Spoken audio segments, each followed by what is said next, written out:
octopus or some exotic thing that most people can't find in the regular grocery, and they go, "Oh, I'm not even going to try it." There's no or way. Don't try it. Yeah, not a lot of octopus in Tennessee. No.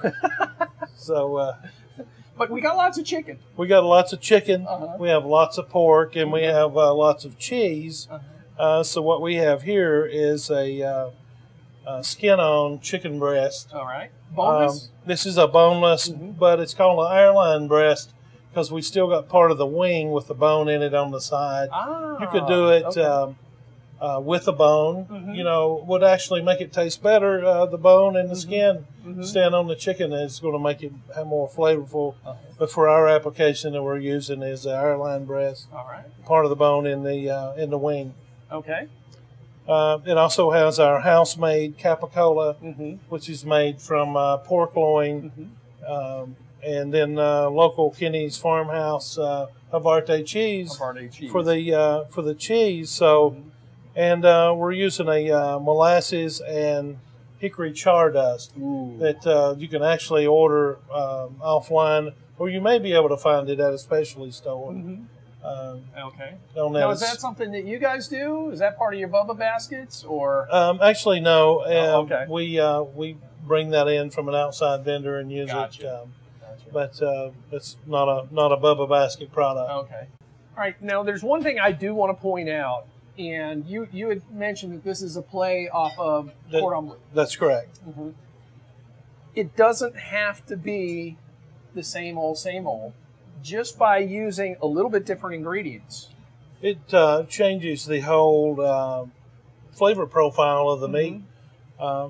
Using a capicola instead of just... See, a lot of people, when they make it, they'll just use a piece of regular old lunch meat, throw it in there, a slab of regular old whatever cheese they have in the fridge, and it's good, but it's nothing special. Nothing special. You know, country ham. We're known for country ham in Tennessee. Sure. A nice fine piece of country ham on there would be really nice. But we're using capicolas. That's what we like to use in the kitchen for it. We found to be good, and that's so. It's just very simple. You pull the skin back, put your meat down there and your cheese, and then you just fold the skin back over it. Try and cover all the cheese? Try to cover all the cheese up, have the skin where it covers the skin around the edges so it won't run out. And then we take our char dust. You could use salt and pepper. Okay. You could make your own with chili powder or, you know, mix your salt to do a seasoned salt on there, real light on the salt, and just cover it up. Okay, so use a good amount of seasoning. Now, you said light on the salt? Very light on the salt on that. That's one thing I find. A lot of the commercial mixes has so much salt in it, you can't put much on because it gets too salty. This has a lot of wheat in it, so it's not going to be too salty if you use the char dust. And I can smell a little bit of black pepper in it. A little bit of black pepper and a little bit of hickory and the molasses in there. So, you know, you could base that with molasses and a little pepper on there if you wanted to do that. And just pop it in the oven. It's 350 in about 20 minutes, depending on the thickness of your chicken. That's going to be how long you're going to cook it. So, simple. Could make that at home, 350, 20 minutes. Pop it in.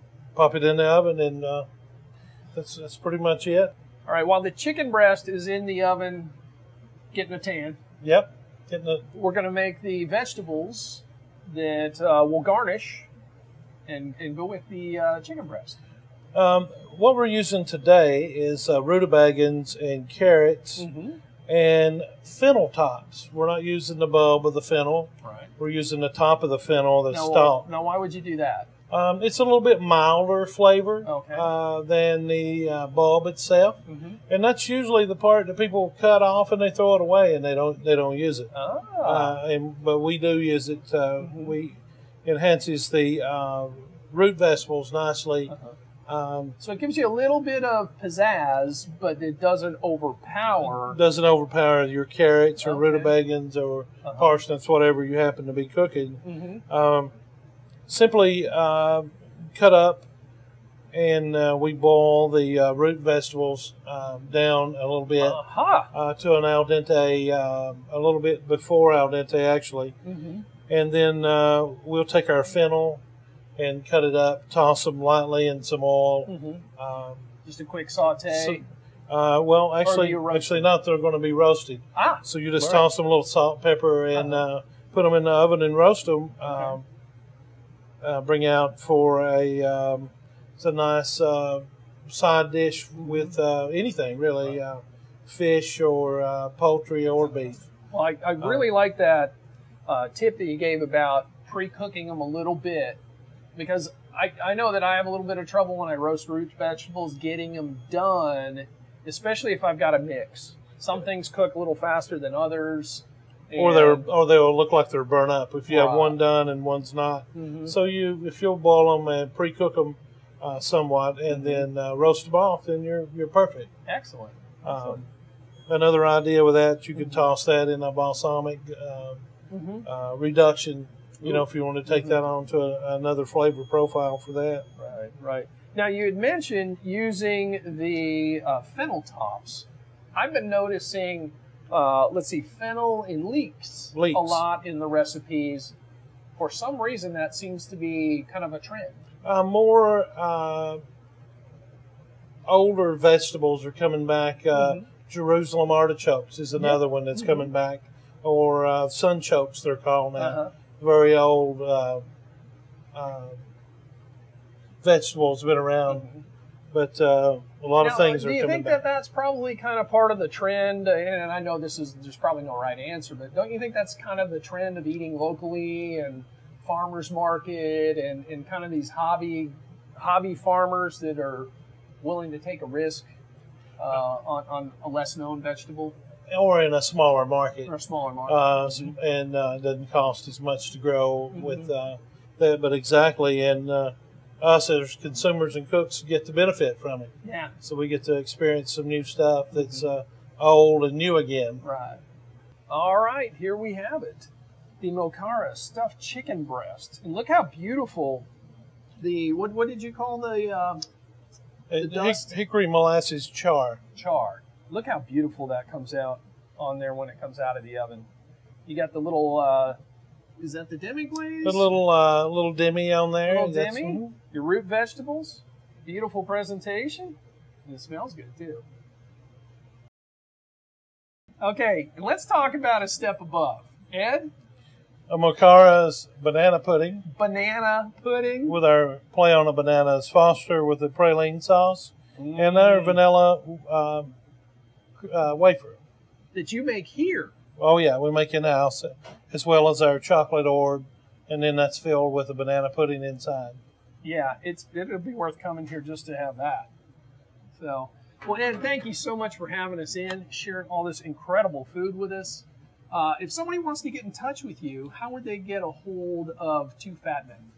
They can go to our website, which is twofatmencatering.com, or give us a call at 615-443-4007. Or for Mocaras, they can go to mocarasouth.com. Mocara South? South.com. Okay.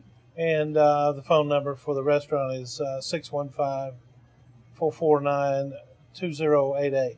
All right. And you also have, I'm going to plug this because it's a great charity and it's really a wonderful thing you do. You also have the Bubba Baskets. The Bubba Basket Company. And that includes all kinds of wonderful things like spicy Southern Squeal barbecue sauce.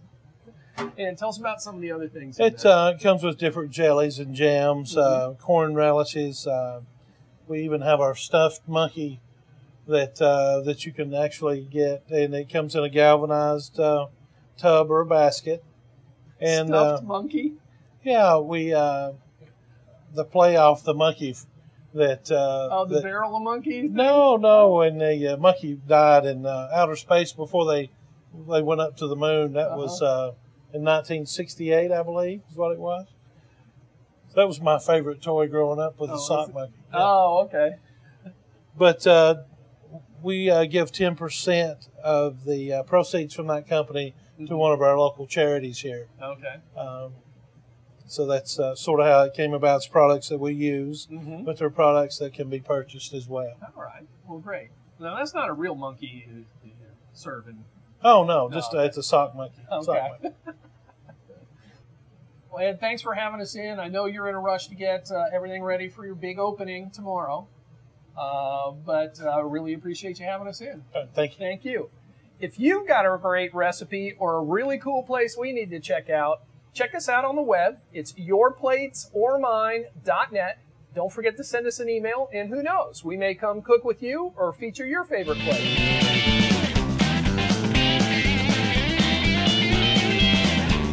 Well, this is why you want to come to Mocara or call Ed at Two Fat Guys Take Two Fat Men. Two Fat Men. Take two. You got to have something for the Yeah, we got to. Yeah. Tell us about this one. This is our Mocara's bread pudding. Not bread pudding. Take another take. This is, I'm not going to be the only one on the blooper reel this time.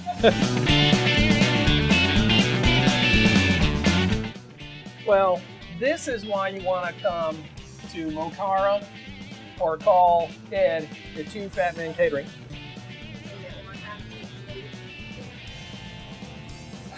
I got it wrong.